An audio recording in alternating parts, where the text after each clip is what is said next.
সুষম বহুভুজের কর্ণের সংখ্যা 56 হয়, তবে অন্তঃকোণের সমষ্টি কত? তো দেখো, এক্ষেত্রে আমি গোটা কনসেপ্টটাই ক্লিয়ার করে দেওয়ার চেষ্টা করছি। অন্তঃকোণের বহুভুজের কর্ণের সংখ্যা, তো কর্ণের সংখ্যা আমাদের কি হয়? কর্ণের সংখ্যার একটা সূত্র রয়েছে। তো কর্ণের সংখ্যার সূত্র হচ্ছে n ইন্টু n মাইনাস 3/2। তাহলে এটা হচ্ছে কর্ণের সংখ্যা, এটা তোমরা সূত্রটা মনে রাখবা, ঠিক আছে? কর্ণের সংখ্যা n কি? n হচ্ছে সুষম বহুভুজের বাহুর সংখ্যা। আচ্ছা, এবার হচ্ছে অন্তঃকোণের সমষ্টি। আচ্ছা, এই কর্ণের সংখ্যাটা কত দেওয়া আছে? এখানে দেওয়া আছে হচ্ছে 65। তো এবার হচ্ছে অন্তঃকোণের সমষ্টি, এই সূত্রটা কি? 2 into n minus 2 into 90 degree. Okay, তো এটা, তো এইবার হচ্ছে আমাদের এক্ষেত্রে বাহুর সংখ্যা বের করতে লাগবে। তো বাহুর সংখ্যা কিভাবে বের করব? দেখো, এটাকে আমরা যদি ইয়ে করে লিখি, তো n দিয়ে গুণ করলে কত হচ্ছে? n into n minus 3, n into n minus 3, 165 double কত হয়? 130। আচ্ছা, এইটাকে দেখো, এই 130টাকে এক্ষেত্রে দেখো, এটা গুণ করলে কি হবে? দ্বিঘাত ফর্ম চলে আসবে। তো দ্বিঘাত ফর্মে আমরা সাজাবো না। তো এটাকে আমরা যদি এরকম গুণফল হিসেবে লিখতে পারি, এটাকে আমরা কত লিখতে পারি? 130কে লেখা যায় 13 ইন্টু হচ্ছে 10, 13 ইন্টু 10 লিখতে পারি। এবার দেখো, এটাকে হচ্ছে 10 আর 13টাকে, আচ্ছা, এটা 13 আর হচ্ছে 10টাকে আমরা কত?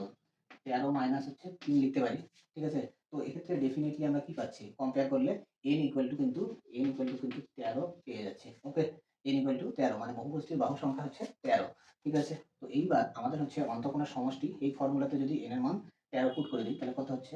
2 ইন্টু, এখানে দেখো 13 থেকে 2 বাদ দিলে কত হবে? 11 ইন্টু হচ্ছে 90 ডিগ্রি।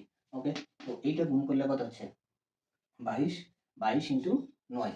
তো 22 ইন্টু 9, তাহলে হচ্ছে 22 ইন্টু 9 কত হবে? 9 দুগুণ 18, 8, 9 দুগুণ 18, আর একে হচ্ছে 19।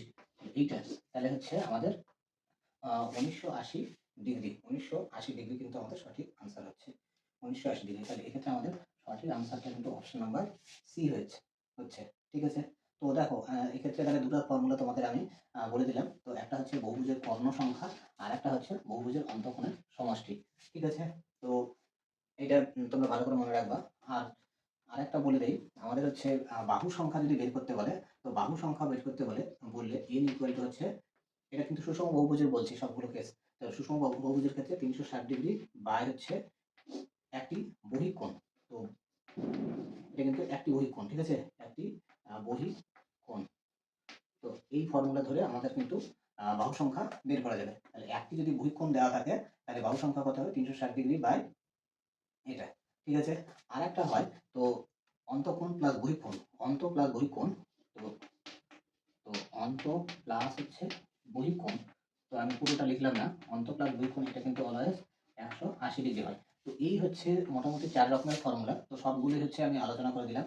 কর্ণ সংখ্যা, অন্তঃকোণের সমষ্টি সংখ্যা, আর হচ্ছে বাহু সংখ্যা 360 ডিগ্রি বাই একটি বহিঃকোণ, আর অন্তঃকোণ প্লাস বহিঃকোণ ইকুয়াল টু 180 ডিগ্রি হয়। তো এই 4টা ফর্মুলার উপর বেস করে এখানকার যত টাইপেরই অঙ্ক আসুক না কেন পারা যাবে।